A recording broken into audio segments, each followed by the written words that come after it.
নমস্কাৰ, news north আছামৰ বাতৰি বিশেষ এই অনুষ্ঠানলৈ মই ৰমেন বৰাই সকলোকে স্বাগতম জনাইছোঁ। যিহেতু উজনি অসমৰ শিৱসাগৰ, যোৰহাট, চৰাইদেউ আৰু গোলাঘাট জিলাত ভয়ংকৰ বান পৰিস্থিতিৰ সৃষ্টি হৈছিল, যাৰ ফলত বহু লোক মৃত্যুমুখত পৰিলে আৰু বহু লোকে গৃহহাৰা হ'ল আৰু বৰ্তমান বহুতে বান বিধ্বস্ত অঞ্চলত অতি দুৰ্বিষহ জীৱন কটাই থাকিবলগীয়া হৈছে। আৰু আমি নিউজ নৰ্থ আছামে এটা শিতান চলাই আছিলোঁ সাহিত্য কানন। এই সাহিত্য কাননত অসমৰ প্ৰায় প্ৰতিখন জিলাৰে আমাৰ কবি তথা লেখক লেখিকাসকল জড়িত আছে।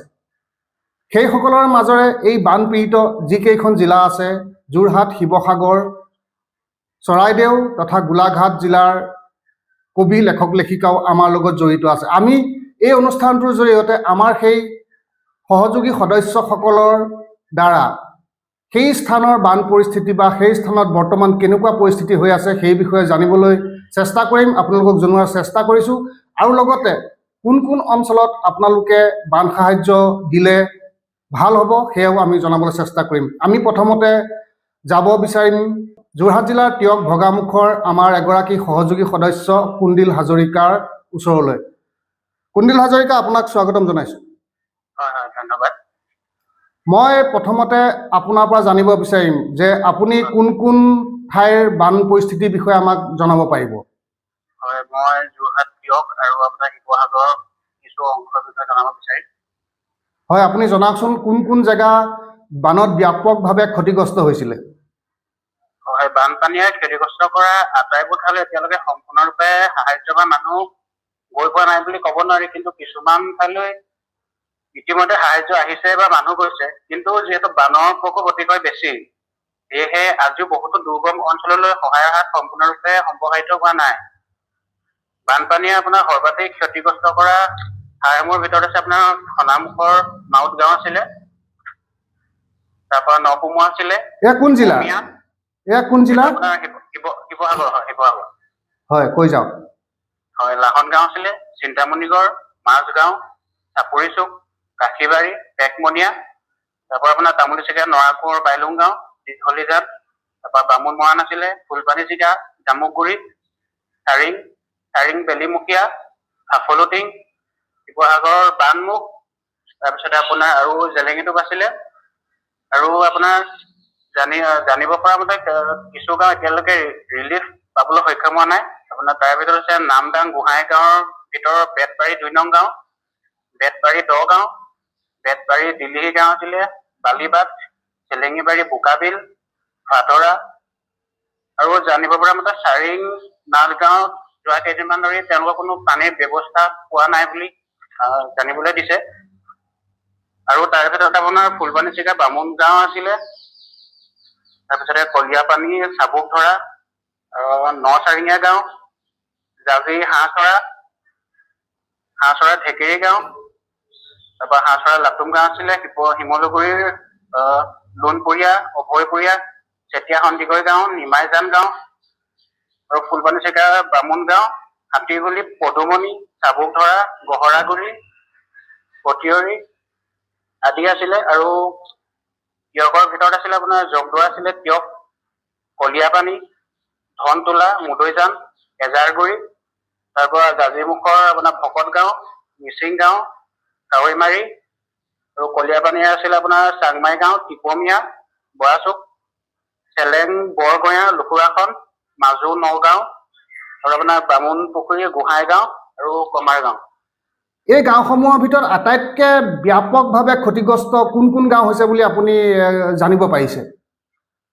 ইয়াৰ ভিতৰত আপোনাৰ গম পোৱা মতে হাঁহচৰাৰ ঢেকেৰী গাঁও, তাৰপিছতে আৰু আপোনাৰ চাৰিং নাথ গাঁও আৰু মাউত গাঁও, নপুমা, টিপমীয়া, এই সকলোখিনি বৰ্তমান মানে কোনো ধৰণৰ ৰিলিফ পোৱা নাই আৰু এইখিনি বহুত ক্ষতিগ্ৰস্ত হৈছে। অসমৰ বিভিন্ন প্ৰান্তৰ পৰা যিহেতু বহু সংখ্যক মানৱদৰ্দী লোক, ব্যক্তি, দল, সংগঠনে আপোনাৰ বান সাহায্য আগবঢ়াবলৈ প্ৰচেষ্টা অব্যাহত ৰাখিছে, আপোনাৰ মতে যোৰহাট আৰু শিৱসাগৰ জিলাৰ কোন কোন ঠাইত সেইসকল লোকে বান সাহায্য দিলে বান বিধ্বস্ত লোকসকল উপকৃত হ'ব বুলি আপুনি ভাবে? মানে চাওক বান বিধ্বস্ত বুলি ক'বলৈ হ'লে ইয়াত যিমানখিনি মই গাঁৱৰ নাম ক'লো এই সকলোখিনি গাঁৱে প্ৰায় অধিকাংশ ঘৰ বাৰী গোটেই সকলো মানে উটাই শেষ কৰিছে। যিকোনো এখন নিৰ্দিষ্ট গাঁও বা নিৰ্দিষ্ট অঞ্চল বুলি ইয়াত ক'ব নোৱাৰি, যিহেতু সকলোখিনিয়ে মানে ধ্বংস হৈ গৈছে বুলি ক'ব পাৰি। এই গাঁওসমূহৰ বা এই শিৱসাগৰৰ যিখিনি ভিতৰৰ জিলা হওক বা তিয়কৰ গাঁও হওক বা আমাৰ তিয়কৰ যিখিনি গাঁও হওক এইখিনি সম্পূৰ্ণৰূপে মানে আপোনাৰ ধ্বংস হোৱা নিচিনা হৈ গৈছে। আপোনাৰ কথাত আমি এটাই অনুমান কৰিব পাৰিছোঁ যে যোৰহাট আৰু শিৱসাগৰ জিলাৰ সীমামূৰীয়া যিসমূহ গাঁও আছে সেই গাঁওসমূহ বানে ব্যাপকভাৱে ক্ষতিগ্ৰস্ত কৰিছে। হয় হয়। আৰু কি তথ্য আছে আপোনাৰ লগত আমাক জনাব পৰা, যিহেতু আমি এই অনুষ্ঠানটোৰ জৰিয়তে আমি অসমবাসীক জনাব বিচাৰোঁ যে আপোনালোকে এইখিনি গাঁৱতো গৈ পেলাই বান সাহায্য প্ৰদান কৰক। তেওঁলোকে এতিয়াও পানীৰ বটল বা চাউল এমুঠিৰ কাৰণে হাহাকাৰ কৰিবলগীয়া হৈছে। হয়, কিছুমান জানিব পৰা মতে আপোনাৰ 2-3 দিনলৈকে কোনো মানে খাদ্য খাবলৈ পোৱা নাই। তেওঁলোক মানে ইয়াত থাকিব লাগে কাৰণ তেওঁলোক থকা নিচিনা হৈছে। মানে এক অবৰ্ণনীয় পৰিস্থিতিৰ সৃষ্টি হৈছে আপুনি ক'ব বিচাৰিছে। হয় হয়। আৰু আপোনাৰ এইপিনে ৰজাপুৰ, সুন্দৰ পুখুৰী, বামুণ পুখুৰী, দুৱৰা গাঁও, বাদুলি মৈদাম, হেমচোৱা, চিতাই পুখুৰীৰ ফালে আপোনাৰ ভূতৰবাৰী, টেকেলা চুক, দৰিকিয়াল, শিলাকুটি, ভাজনি মানে সকলোখিনি আপোনাৰ মানে ধ্বংস হোৱাৰ নিচিনা হৈ গৈছে। হয় কুণ্ডিত হাজৰিকা, আপোনাক ধন্যবাদ জ্ঞাপন কৰিছোঁ। আপুনি আমাক এইখিনি তথ্য জনোৱাৰ বাবে। পৰৱৰ্তী সময়ত আমি আকৌ আপোনাৰ লগত যোগাযোগ কৰিম। আৰু এতিয়া বৰ্তমান আমি যাব বিচাৰিম গোলাঘাটলৈ। গোলাঘাটত আছে আমাৰ সাহিত্য কাননৰ এগৰাকী সহযোগী সদস্য বিনীতা শইকীয়া। আপোনাক আমাৰ অনুষ্ঠানলৈ স্বাগতম জনাইছোঁ। নমস্কাৰ।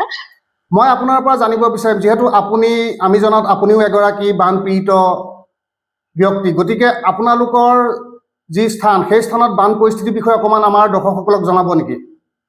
হয়, আমাৰ খুমটাই বনগাঁও, খুমটাই সমষ্টিৰ গাড়ীগাঁও, বনগাঁও, কচুপথাৰ, খুমটাই আদি অঞ্চলসমূহত মানে বানৰ কবলত পৰিছিল যদিও তাৰমানে সকলোৰে ঘৰৰ ভিতৰত কিন্তু সোমোৱা নাছিলে।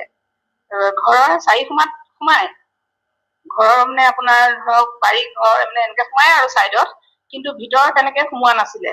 মাত্ৰ কেইঘৰমান মানুহ 8-9 ঘৰমান মানুহৰ ঘৰৰ ভিতৰত সোমাইছিলে। আমাৰ অঞ্চলত গাড়ীগাঁও অঞ্চলত, বনগাঁৱৰ গাড়ীগাঁও অঞ্চলত 8-9 ঘৰ মানুহ সোমাইছিলে।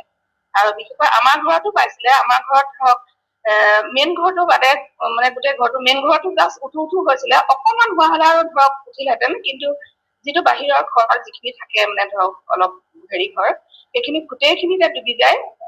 বহুতে বেছি পানী, আৰু 1 ঘণ্টা বা 1.5 ঘণ্টা বা ইমানখিনি যদি বৰষুণ দি থাকিলহেঁতেন, 5 মিনিট 2 মিনিটৰ ভিতৰত আমাৰ ঘৰৰ ভিতৰত সম্পূৰ্ণ সোমাই গলহেঁতেন, ইমান পানী হৈছিলে। আৰু তেনেকৈ বিশেষকৈ 7-8 ঘৰ মানুহত তেনেকে পানী সোমাল। কিন্তু বান সাহায্যৰ ক্ষেত্ৰত আপোনালোকৰ কেনেকুৱা সুবিধা লাভ কৰিছে? পাইছে, চৰকাৰৰ পৰা সেইখিনি মানুহে ৰিলিফ পাইছে বাৰু। চৰকাৰৰ পৰা বান সাহায্য দিছে তেখেতসকলে, যিমানখিনিলৈকে মই গম পাইছো সিমানখিনিলৈকে দিছে। কিন্তু আৰু খেতি পথাৰ কিমান অনিষ্ট সাধন কৰিলে বানে? নাই, খেতি পথাৰ বুলিবলৈ নাইয়ে, সকলো ডুবি গল। এতিয়াও পানীৰ কবলতে আছে, কৰবাত অকণ ওলাইছে, কিন্তু একেবাৰে শেষ। খেতি মানে ধান খেতি কাৰোৱে নাই নেকি পথাৰবিলাকত, গোটেই ডুবি গল। আৰু ধৰক আমাৰ আশে পাশে বোকাখাট সমষ্টিৰ মানুহো আছে।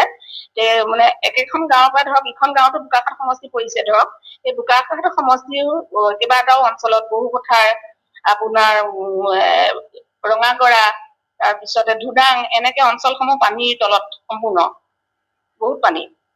হয়, ধন্যবাদ জনালোঁ বিনীতা শইকীয়া, আপুনি আমাক এইখন তথ্য দিয়াৰ বাবে। এতিয়া আমি যাম আমাৰ অন্য এগৰাকী সতীৰ্থৰ কাষলৈ। এই মুহূৰ্তত আমি সাহিত্য কাননৰ অন্য এগৰাকী সহযোগী সদস্য যোৰহাট জিলাৰ জাজিৰ অৰ্ণৱ কটকীৰ লগত আমি যোগাযোগ সম্পন্ন কৰিছোঁ। আমি তেখেতলোকৰ অঞ্চলত, যিহেতু কাষৰীয়া অঞ্চলত বান হৈছিলে, গতিকে তেখেতৰ পৰা আমি জানিবলৈ চেষ্টা কৰিম। অৰ্ণৱ কাকতি, আপোনাক স্বাগতম জনাইছোঁ। হয় হয়, ধন্যবাদ। আপুনি কওকচোন, আপোনালোকৰ অঞ্চলতো যিহেতু বানপানী হৈছিলে, গতিকে অকণমান আমাৰ নিউজ নৰ্থ আছামৰ জৰিয়তে আমি অসমবাসীক জনাব বিচাৰিছোঁ যে আপোনালোকৰ যোৰহাট জিলাৰ আপোনাৰ সমীপৱৰ্তী অঞ্চলত কেনেকুৱা বান পৰিস্থিতি হৈছিলে আৰু কেনেকুৱা ভয়ংকৰ বানৰ সন্মুখীন হৈছিলে ৰাইজ? হয়, আমাৰ জাজি নদীয়ে এইবাৰ বিভিন্ন ঠাইত মথাউৰি ছিঙিছিলে, মথাউৰি ওপৰেদিও পানী বাগৰিছিলে, আৰু সেইকাৰণে বহুখন গাঁও আচলতে পানীৰ তলত ডুবি গৈছিলে। এজাগুৰি, বনাইকে ধৰি চিন্তামণি গড়, ইফালে আপোনাৰ কাশীবাৰী, এনেকে বহুতখিনি অঞ্চল, শিমলুগুৰি, কবত্ত গাঁও বানপানীৰ তলত আছিলে আচলতে।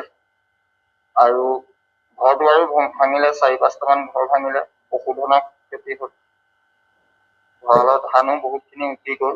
আৰু জাজি তামুলীচিগা সংযোগী পথটো বিভিন্ন স্থানত আচলতে অকণমান পানীয়ে বেয়া কৰি দিছিলে। নতুনকে যিহেতু পথটো বনোৱাৰ কথা আছিলে, মাটি খহি ৰাস্তাটো অলপ বেয়া কৰি দিছিলে। এতিয়া বৰ্তমান পিছে জাজি নদী শুকাইছে, হ'লেও বানপীড়িতসকলৰ সেই দুৰ্দশাগ্ৰস্ত জীৱনটো সহজ এতিয়াও হৈ উঠা নাই। আচলতে জাজি নৈৰ বানটো বহুত বছৰৰ মূৰত হৈছে বুলি আমি জানিব পাৰিছোঁ। কিমান বছৰৰ মূৰত জাজি নৈ এনেকুৱা এটা পৰিস্থিতি হৈছে বুলি আপুনি অনুমান কৰে? এইটোতো প্ৰায় 40-50 বছৰ পিছত এনেকুৱা এটা পৰিৱেশ হৈছে। আৰু তাত কোনোবা আপোনাৰ তেনেকুৱা ঘৰ দুৱাৰ ভঙা ধৰা বিধ্বস্ত কেনেকুৱা অৱস্থালৈকে গৈছিলে তাত বানৰ পৰিস্থিতি? ইয়াত বানৰ পৰিস্থিতি মানে বিভিন্ন ধৰণৰ ঘৰ ভাঙিলে, পকা ঘৰ 3টা আৰু কেঁচা ঘৰ এটা ভাঙিলে। আৰু বিভিন্ন জেগাত দোকান পোহাৰকে আদি কৰি মানুহৰ ঘৰৰ বহুত বস্তু অনিষ্ট হ'ল। কোনোবা মানুহ মৃত্যুমুখত বানত কবলত পৰি হৈছে নেকি? আমাৰ এইখিনি ঠাইত আচলতে বানত তেনেকে মৃত্যুমুখত পৰা নাই। পশুধনত যদিও হানি হৈছে, কিন্তু মানুহৰ তেনেকুৱা খবৰ বৰ্তমানলৈকে অহা নাই। আৰু বান সাহায্য কেনেদৰে লাভ কৰিবলৈ সক্ষম হৈছে সেইসমূহ অঞ্চলৰ ৰাইজে? বান সাহায্য কিছু কিছু অঞ্চলত পাইছে, কিন্তু একেবাৰে ভিতৰুৱা যিখিনি অঞ্চল আছে বৰ্তমানো বানৰ মানে কবলত আছে। গতিকে সেইখিনি অঞ্চললৈ এতিয়ালৈকে সম্পূৰ্ণৰূপে সাহায্য গৈ পোৱাগে নাই। আৰু কিছু ক্ষেত্ৰত এনেকুৱা হৈছে, বান সাহায্য দিবলৈ অহা মানুহখিনি ভালদৰে তেওঁলোকেও আচলতে গম পোৱা নাই ক'ত কি হৈ আছে। গতিকে প্ৰথমতে যিখিনি মানুহ পাইছে সেইখিনিয়ে আচলতে গোটেইখিনি সাহায্য লৈ মেলি আদায় কৰি দিছে। আমাৰ এই বাতৰিটোৰ জৰিয়তে আমি এই অসমৰ যিসকল ৰাইজে বানপীড়িত ৰাইজক বান সাহায্য দিবলৈ আশা প্ৰকাশ কৰি আছে বা তেওঁলোকে যুঁজাক চলাই আছে, তেখেতলোকক আমি জনাবৰ কাৰণে এই বাতৰিটো আমি পৰিৱেশন কৰিছোঁ। আপোনাৰ মতে আপোনালোকৰ অঞ্চলত কোন কোন গাঁৱত বান সাহায্য দিলে ৰাইজ উপকৃত হ'ব বুলি আপুনি অনুমান কৰে? বৰ্তমানতো আপোনাৰ বিভিন্নখিনি জেগাত আছে। আচলতে মই জেগাখিনি কিছুমান জেগা কৈ দিছো আপোনাৰ। জাজি হাঁহচৰাটো আছে তেনেকে, আৰু আপোনাৰ আছে সোণামুখ ভিতৰুৱাল, তাৰপাছতে আছে আপোনাৰ বামুণ পুখুৰী। এনেকুৱাবিলাক অঞ্চলত এতিয়াও আচলতে পোৱাগে নাই। হাতীগুলি, ফুলপানীচিগা আছে, সোণামুখ, নপাম, টিপমীয়া এনেকে আছে। হয়, এয়া হ'ল আমাৰ অৰ্ণৱ কটকী, আমাৰ সাহিত্য কাননৰ এগৰাকী সহযোগী সদস্য।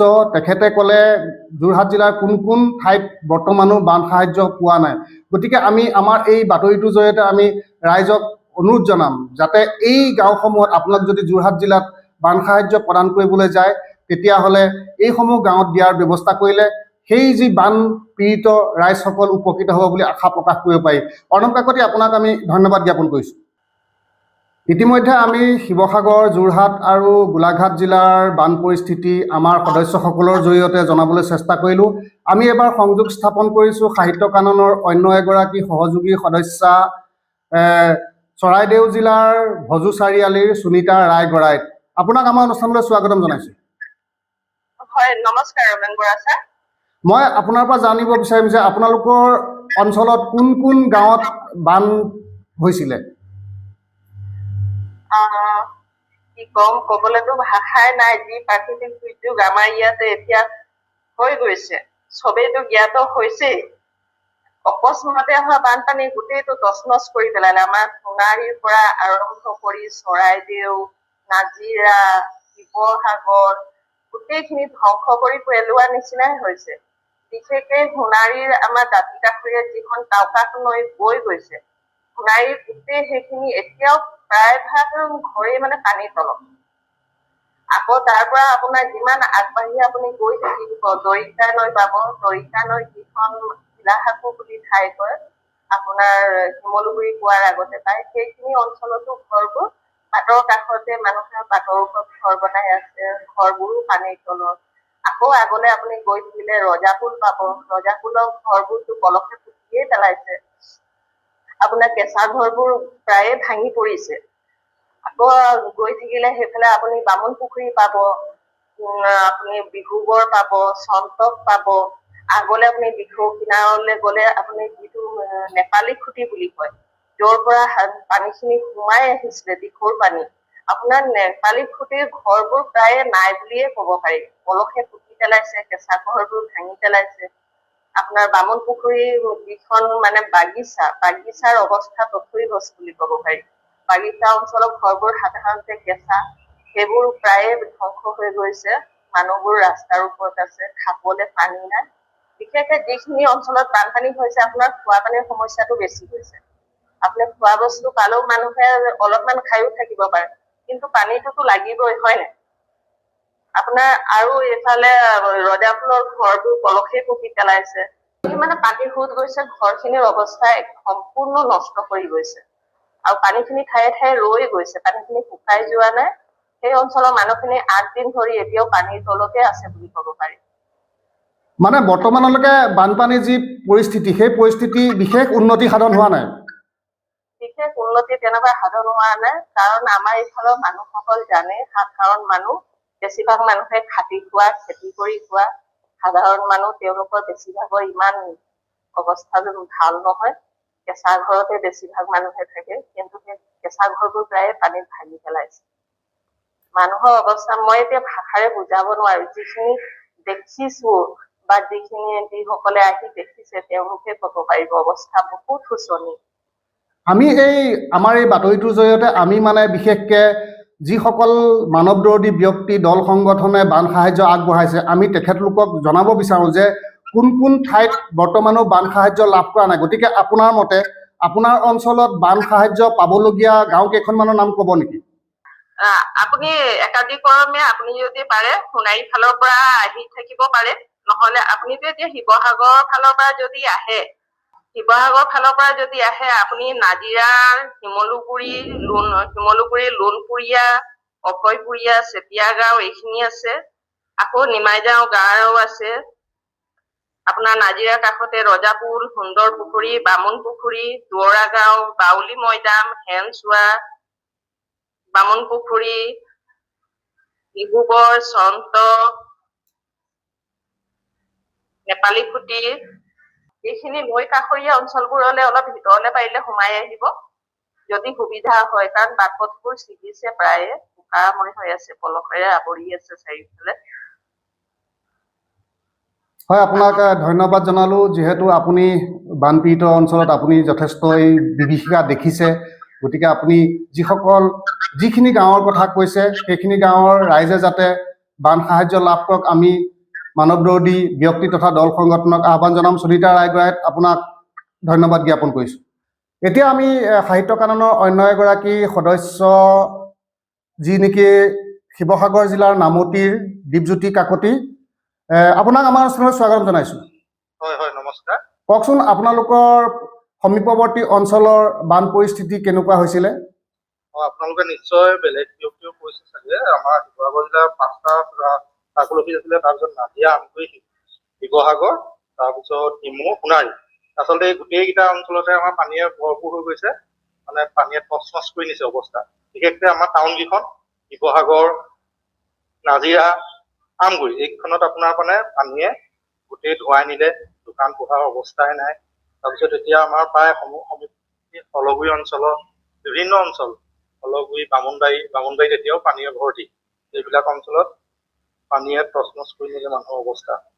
আৰু আমাৰ ডিমৌ নদীয়ে সুন্দৰপুৰ, জয়সাগৰ, গদাধৰ নগৰ, বিষ্ণুনগৰ, কালুগাঁও, মেটেকা, থানুপাৰা, মানকটা আদি এইবিলাক, আৰু বিভিন্ন আলিবিলাকো এতিয়া তছনছ কৰি পেলাইলে ভাঙি পিনি বানপানীয়ে।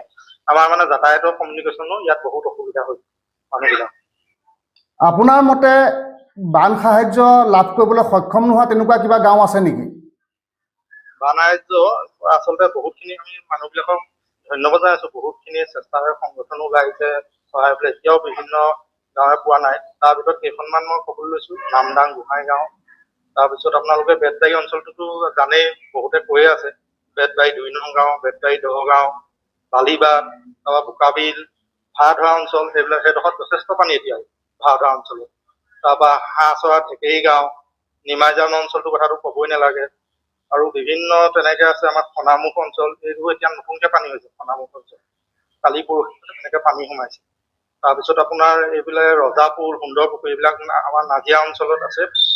তাৰপৰা ডিমৌ পথাৰ, আমগুৰি, হাউটগাঁও, এইবিলাক অঞ্চলত অলপ অলপ পাইছে যদিও তাৰমানে এতিয়াও যথেষ্ট ৰিলিফ পাবলৈ মানুহ আছে। আৰু বৰ্তমান বান পৰিস্থিতি কিবা খাম কাটিছেনে বাৰু? বান পৰিস্থিতি আপোনাৰ কি হৈছে, দিখৌ পানী অলপ কমিছে, মানে প্ৰায়কেইখন নদীৰ পানী কম হৈছে, কিন্তু যিবিলাক পানীৰ মানে প্ৰতিটো লাষ্টলে খুন্দা মাৰিছে, এতিয়া যেনেকে খনামুখ অঞ্চলত কালি পৰহি বা সেইবিলাক পানী বহু ওপৰ স্তৰলৈ উঠি গৈছে। অঞ্চলবিলাকত পানীবিলাক সোমাই গৈছে। নৈৰ পানীটো অলপ কমিছে যদিও অঞ্চলবিলাকত পানীবিলাক মানে পানীয়ে যেনিয়ে সোঁত পাইছে, মানে ৰাস্তা পাইছে, তেনিয়ে সোমাই গৈছে। সেইবিলাক অঞ্চল জলমগ্ন কৰি তুলিছে। আগতকে কিন্তু অলপ অৱস্থা হৈছে, কিন্তু মানুহবিলাকৰ এতিয়া অৱস্থা বেয়া। মানে কি হৈছে, ঘৰ দুৱাৰবিলাকতো প্ৰায়বিলাক আমাৰ যিটো নাজিয়া দিখৌ সমীপৱৰ্তী অঞ্চল, সেইবিলাকততো মানুহ থাকিব পৰা অৱস্থাও নাই। ঘৰ দুৱাৰ ভাঙিলে, পকা ঘৰবিলাক আছে যদিও তাত গোটেই পলস পৰি অৱস্থা বেয়া হৈ দিছে। আৰু এই যে পৰিস্থিতিত কিবা মানুহৰ মৃত্যু ঘটিছে নেকি আপোনালোকৰ সেই অঞ্চলত? আমাৰ এইডোখৰ এলেকাত ইমান হোৱা নাই, কিন্তু আপোনাৰ যিটো বিহুবৰ এলেকা, সেইবিলাক এতিয়াও বহুত মৃতদেহ উদ্ধাৰ কৰিবলৈ আছে। প্ৰশাসনে লাগি আছে। বহুত মৃতদেহ আপোনাৰ পানীত উপঙি উপঙি আহিছিলে 2-3 দিনৰ আগত, এনেকুৱা অৱস্থাৰ সৃষ্টি হৈছিলে। আপোনালোকেতো গম পাইছে, প্ৰায় 24-25টা মৃতদেহ এতিয়ালৈকে উদ্ধাৰ কৰিছে। মানে এক অবৰ্ণনীয় পৰিৱেশৰ সৃষ্টি হৈছিলে বানৰ কাৰণে। হয় হয়, যথেষ্ট মানে। আৰু তাতে আমাৰ মেইন কথাটো হ'ল, এইবিলাক অঞ্চলৰ আগত পানী নোহোৱা অঞ্চল। আমি মাজে মাজে মানে শিৱসাগৰ জিলাখন গোটেই মাজতে 2-3খন গাঁৱহে বাচি যোৱা হৈছে তাত। বাকী গোটেই আপোনাৰ আকাশ মাৰ্গৰ পৰা যেতিয়া দেখিছে, গোটেই শিৱসাগৰখন পানীয়ে পানী। শিৱসাগৰ শব্দটো তাৰমানে শিৱটো কাটি এতিয়া সাগৰৰ লগতে হৈ গৈছে। বিশেষকৈ আপোনাৰ শিৱসাগৰ টাউনখন চাবলৈ গ'লে, তাৰ লগত যিটো SP অফিচৰ ভিতৰত পানী, শিৱসাগৰ এইবিলাক কলেজবিলাক, শিৱসাগৰ ছোৱালী কলেজ, তেনেকে এই যমুনা নৈখন, এইফালে আপোনাৰ হেৰিয়ৰ দিচাঙৰ পানীটো আহি পিনি সোমাই পিনি গোটেই শিৱসাগৰ টাউনৰ এটা অঞ্চল বুৱাই পেলাইছিলে। হয় হয়, ধন্যবাদ জনাইছোঁ আপুনি আমাক এইকণ সময় দিয়াৰ বাবে। আৰু আমি আমাৰ প্ৰতিগৰাকী সদস্যৰ জৰিয়তে আমি কিছুমান গাঁৱৰ নাম উল্লেখ কৰিছোঁ। সেই গাঁওসমূহত যাতে মানৱদৰদী ব্যক্তি, দল সংগঠনে বান সাহায্য দিবলৈ আগবাঢ়ি যায়, তাৰ কামনা কৰি আজিৰ এই বাতৰি, বানপানী বাতৰি বিশেষ এই অনুষ্ঠানৰ পৰা বিদায় মাগিছোঁ। নমস্কাৰ।